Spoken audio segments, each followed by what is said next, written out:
gahapon na isahan jud ko sa akong anak kay ako siyang gikuha sa school.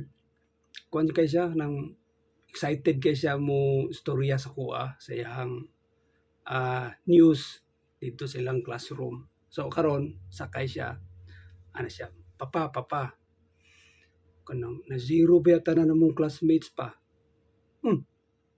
Unya, medyo kuan ko happy ko kay murag siya rin nakakuan da. Siya rin nakakuha siguro da. So punta na. Unya nak, ikaw nak, kumusta imong score? Sa papa wala na ba ako nag-cellphone, wala na ako nag-TV, nagkuan na ba ako, di na ako study. Unya pila gani imong score gani? Sa palkansi pagod ta po ay competitive nga bata ba ya. Zero pod.